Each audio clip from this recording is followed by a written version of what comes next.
G'day mates, welcome back to my YouTube channel. In today's video, I'm going to talk about the Dreamhack Cash Cup Extra that took place today and the ridiculous performances we had. We had Day's team pushing 1,000 points and we had both Day's team and Thomas HD's team win back-to-back their Cash Cups and Cash Cup Extra. We are having the most ridiculous start to a competitive season I think any team has ever had. Also, I want to talk about threats joining Manchester City, the football club. This is so big for Fortnite and esports in general. And I want to close out today's video trying to figure out why an entire country was disqualified from a Fortnite event that they played and earned money in. Like, I don't even know what is happening in this situation, but I have to bring attention to it. So, there's a lot to talk about. Let's just jump into it. You guys probably already saw, but we had our first Dreamhack Cash Cup Extra of the season. If you guys don't know how these work, it's really simple. Top 132 teams from the EU and NA East Cash Cups qualify for the Cash Cup Extra. It's 3 hours, 10 games, but the point format is a little bit different. Each elim is worth 6 points and a victory hour is worth 55. So if you wipe 3 trios, you have a win's worth of points. It leads to very aggressive teams doing really well. And when you're Jamper, Day, and Tragics, that's a great thing because they managed to win the NA East Dreamhack Cash Cup Extra on 898 points, playing 8 matches, only 1 win, but getting an average elims of 13.13, with one of their games being a 0 elim 21st. They absolutely popped off. They had an over 150 point lead on second, with Skittles, Nosh, and Nuts still doing really well with a 60 point lead on third.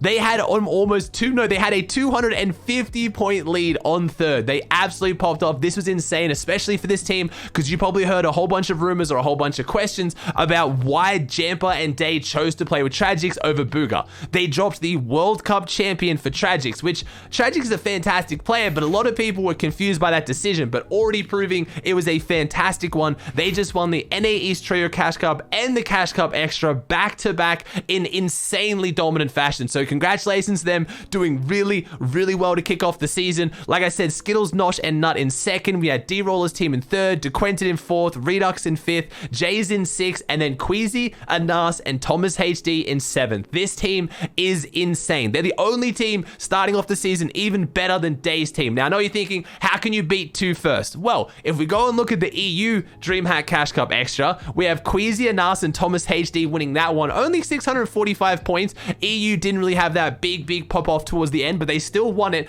after winning the EU Trio Cash Cup. Remember, they came third in the NA East Trio Cash Cup and have now come 7th in the Cash Cup Extra. That gives them an average tournament placement of third. They've played 4 tournaments to kick off the season, 2 of them being not on their own region, and they have an average placement of top 3. They are absolutely dominating. This team looks so incredibly scary. They got 7 matches played, 3 wins, an average elims of 8, and an average placement of 4.29. So they didn't go crazy hard W King like Day's team. They played more of your conventional stacked game format, so it's looking even better for them coming into FNCS. We had Floki, Clement, and Deceptos in second on 616 points, and we had Leshy's team in third on 607. Now, coming into their last game, they were in first. Unfortunately, they did fall off the pace a little bit. They started the tournament so strong, but in their last 5 games, they got a 29th, a 20th, a 30th, brought it back with a 12 elim 5th, and then got a 3 elim 18th. Unfortunately, they just needed that big last game. That's all it would have taken. They could have taken out the top spot, but really good to see Leshy back on top. We have Kylik's team in 4th. We had Mustache in 5th. We had Andalix in 6th. Vidil, Noel, Riley, Rezon in 7th, but don't get too used to hearing that team because I've got some crazy team swaps for you in a second involving that exact team and Tayson's team. Also, we then had Sicko in 8th. We had Astro in 9th. We had Crow in 10th. It was a really good tournament across the board. There are obviously a few teams missing there. Mongrel, again, not having qualified into the Cash Cup Extra. We didn't get to see what he was doing because they didn't make it. Savage's team getting 18th, which, wasn't as high as a lot of people would have wanted, but still looking really good for them. So across the board, both tournaments were fantastic. I do want to take a second to talk about the format. I talked about this a lot on stream because I was watching the games on my Twitch channel, and a lot of us were talking in chat. Again, I'm not saying this is a bad format. A lot of pros don't like it. I'm not personally a fan only because I like really, really stacked end games. Like, that's what I watch for. The NA games were pretty stacked, but the EU games were really not the best. There were some with like active surge on rotating zones, but a lot of them were really, really unstacked. Some of you guys love that though. You love the heavier W key format. You like to see how the pros go when they're versing the best of the best. My only complaint is I feel like the Cash Cup Extra needs to either be like top 33 set lobbies, or it needs to be like 300 teams. The 132 teams creates this really, really awkward situation where the queues are really, really long, and because there's still skill-based matchmaking, some people get queues and other people don't. So Day Jumper and Tragics were in a 12-minute queue for their last queue of the day. They managed to still get a game, luckily, but Clix's team that wasn't too far off the pace, they were still like top 30, they managed to get a game in 6 minutes. So imagine Day's team didn't get a game, and that's happened in the past. It's happened a lot, actually. Pretty much every other Dreamhack Cash Cup Extra we've had, the winner won because they got a game and someone else doing really well didn't get a game. So as much as the games are really fun to watch, and, you know, give me your opinion in the comments down below. Do you think elims should be worth less? Do you think there should be more players? I do think the format could be tweaked a little bit, but hey, it's still a really good tournament to watch. If it doesn't change, I'm still going to enjoy it. Just, I think it could be a little bit better.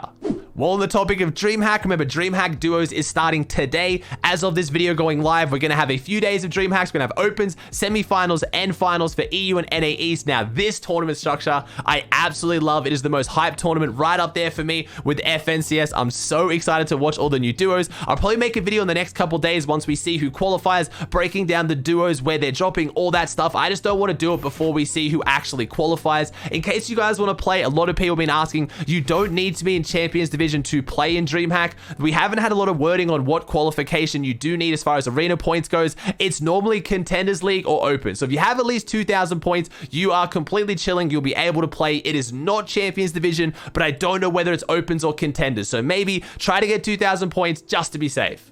Now, we have to talk about the insane team swaps we just got on EU involving two of the biggest teams in the world, but it didn't really start a big snake inning. We're not going to see, you know, 10, 15 teams change because of this. We've pretty much just had a trade or a swap. We now have two new teams being announced, Tayson, Chapix, and Rezon. So we have Janice no longer playing with Tayson and Chapix, and where do you think he went? He went to play with Noah Riley and Vidil. So we now managed to have two separate teams, Chapix, Tayson, and Rezon. I believe they're going to be going Boney Burbs. We'll have to wait to find out what's going on there. And then we have Janice, Vidil, and Noah Riley going Sweaty. So they've swapped a player, they've kind of swapped their job spots a little bit, and that's it. Nice, neat little package. Everyone's happy. And what are my thoughts on this?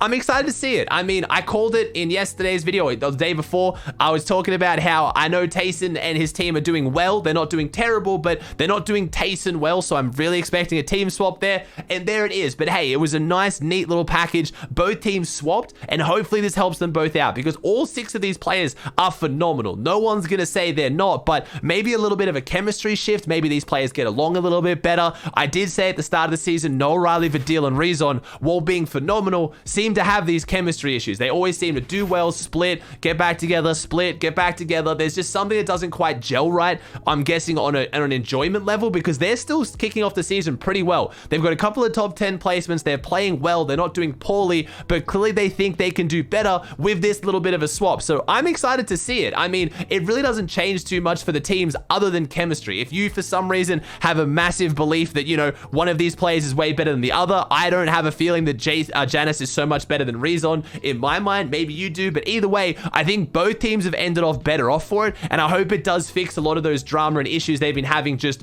with chemistry. Well, on the topic of EU teams, though, we have the pretty unfortunate news that it looks like Aqua might be officially retiring. Came back, started popping off, looking like he was going to do really well, but it looks like he's just a little bit over it. We had Vino tweeting out looking for trio 45k PR this year, and showed a DM from Aqua saying, boys, you should stick with Joe. I don't have fun competing. No emotions every day. I have to force myself to play kinda shit. And then we also had Rezon looking for a duo ahead of Dreamhack, who is set to play with Aqua, saying looking for duo for Dreamhack this weekend, can play whatever role. DM me if you want to try, being serious by the way. So pretty much confirms that not only is it just trios, Aqua's just not going to be competing anymore. And that message is, you know, it makes sense. He's just not enjoying the game. A lot of pros aren't. I still don't have an update for you on what's going on with Zayt and Saf. I hope we hear something soon, but it's sad to see. We're seeing some of our OG greats and legends retiring or stepping away from the game, and I can't blame them. They've been grinding for a really, really long time. Aqua has achieved more than almost anyone else in their career. He got a World Cup champion. He's one of 3 World Cup champions. So, I mean, if he's not enjoying it, I kind of respect him stepping away and being like, look, I'm done with it. I know a lot of them come back and play, and a lot of people always seem to have a weird opinion on that. Like, oh, why does Zayt keep retiring and unretiring, and why is Chap coming back? He said he was done for good and all that. I don't have a problem with it. This like Fortnite has a big place in their heart. It has literally made their lives and changed them forever. And it's hard. A lot of you guys can probably sympathize. You go to play Fortnite, you don't enjoy it, you stop playing Fortnite, you play other games, you don't enjoy them, you come back to Fortnite. It's the same with the pros. So I know it might be exhausting, but I want to make it very clear. A lot of people get this idea that they're like attention seeking and they're just retiring and unretiring for the fun of it. I don't think that's it. I just genuinely think they're conflicted, especially when you're like Aqua, where you're still really, really good. Like, he could still compete, make FNCS, and place in grand finals. So it must be tempting to be like, well, look, I don't enjoy it, but I'm really good at it, so I'm just going to keep doing it. But maybe this is the final straw where we're actually going to see Aqua leave for good, which it'll be a sad day. Moving on to some incredibly exciting news, we have none other than Threats announcing which org he's going to join, and it was Manchester City. And you heard that right, the football club, or the soccer club for my Americans. We have Threats joining Manchester City. Like, I have to say it again because that is so insane to me, but so good. I mean, right now, I saw in the tournament today, I saw Threats go down and I saw Manchester City Threats. He was rocking the Man City skin. It just felt right. And this is so big for esports and Fortnite in general. If big sports orgs around the world are going to start putting money into esports and start really fostering it, that is a huge step. And I think Threats was a really smart signing. Threats is pretty much consistently going to place and do really, really big things in Fortnite. He's still got a huge career ahead of him. I really, really like that signing for them. I'm so excited to see it. And it did come as a bit of a shock. I really was surprised to see that, but the big takeaway as well for me is org skins. It looks so clean having a Man City player be able to run a Man City skin. Please, Epic, give us org skins. What do I mean by that? I mean NRG, 100 Thieves, FaZe, TSM, Falcon, all the big orgs. Give them a skin just like we have in Rocket League. If you guys play Rocket League, you would have just seen all the new Rocket League decals that are in the game. They allow the different orgs to make the decal. It gets approved by Epic Games or by Psyonix, put in the game, and then they can buy it in the item shop. When I play Rocket League, I get to rock the NRG decal. It feels sick. It looks awesome. When you watch Rocket League tournaments, you have NRG going up against FaZe. They both have the decals. It looks so incredibly good. I'm not even saying the money has to go to a tournament. It'd be really cool if the money raised from this went back into the esports that is Fortnite. That would make the most amount of sense, but I just think people really want to rep their favorite orgs, and it would look really cool. Epic has always been notoriously bad at fostering org relations. Even around World Cup, if you guys remember, there was a whole bunch of drama about there was a certain amount of logos you could wear. The logo couldn't be too big. You couldn't have too many sponsors. Like, it was really weird. It was honestly unheard of in any other esport. If you look at like League of Legends, Counter-Strike, all the big esports, the whole point of signing players and putting money into the game is to show off the sponsors on the big stage. That's why they sponsor them, and that's what, you know, fosters this healthy ecosystem. So I'm really, really excited to see it. It's a cool step. I don't think it's going to motivate Epic to start putting org skins in the game because this is just kind of by accident. We have the power back bling because of Lachlan's Icon series skin, and now we have the Manchester City skin. That's the closest we have to org skins, but huge congrats to Threats. I think that's a big, big signing, and I'd love to see more of this in the future. Moving on to a bit of a weirder topic, we had Fortnite Competitive tweet out, players in Japan who participated in the Fortnite PlayStation Cup this past weekend will be disqualified as they were ineligible to compete according to our rules. Players will receive a warning in-game, but no additional action against their account. And then if you go to the official rules, it does. It literally says it with asterisks underneath the OC, Middle East, and Asia Fortnite PlayStation Cup prizing. Players in Japan are not eligible to participate in the Fortnite PlayStation Cup. I'm sorry I missed that. I don't know how I did miss it, but how is that a rule? How can an entire country not participate in a region's tournament? I'm guessing, was it an issue with PlayStation? Like, did Sony put up the money and for some reason Japanese players, like, I've tried to do some research and find some articles about why this might be, and I genuinely can't find anything.